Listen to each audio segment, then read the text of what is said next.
Қазір біз видеоның артына музыка қосып үйренетін боламыз. Ол үшін жасап жатырған, мысалы видеомызды ашамыз, CapCut'қа кіреміз. Мысалы мына видеоны алайық, осының артына музыка қоюымыз қажет. Қалай қоямыз? Ол үшін міне астында звук батырмасын басамыз. Басқаннан кейін міне астында звукты бассақ, CapCut'тың өзінің музыкалары шығады. Өзінің музыкасы шығады. Ал өзім музыка керек, өзім таңдап аламын десеңіз, мысалға дайын болған музыкаңыз болса, өзіңіздің жаңағы музыкаңызға кіресіз. Менде дайын музыка бар. Осы музыканы мен алам да, төмендегі мына батырманы басам. Ішінен мына жерден CapCut таңдап алам. CapCut'ты таңдап алғаны, импорт аудио CapCut'ты басам. Басқанда міне астынан музыка шықты. Керек емес жерін былай қиып тастаймын. Міне қиып тастаймын. Немесе музыкаңыз видео түрінде болса, оны қалай аламыз? Ол үшін мысалға YouTube'дан музыкаңыздың видеосын жүктеп алайық. Мысалы түрде,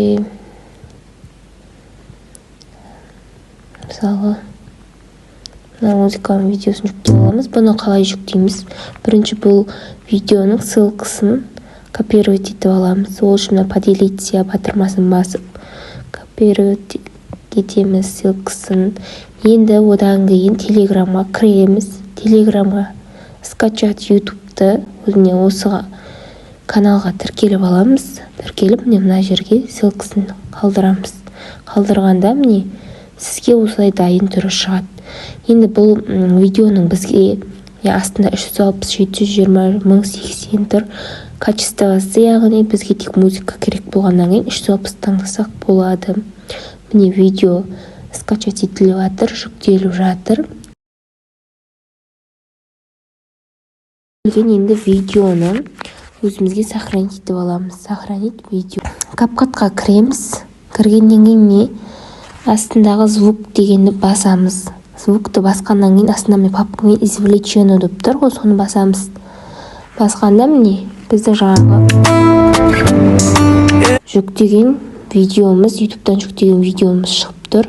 Соны басамыз. Басқанда міне тек сол видеоның музыкасы міне астына осылай қойылады.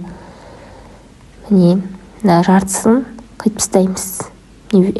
Музыканың үстін басып, разделитті басамыз, қалғанын удалить етеміз. Міне біздің видеомыз дайын, артына музыка қосылды.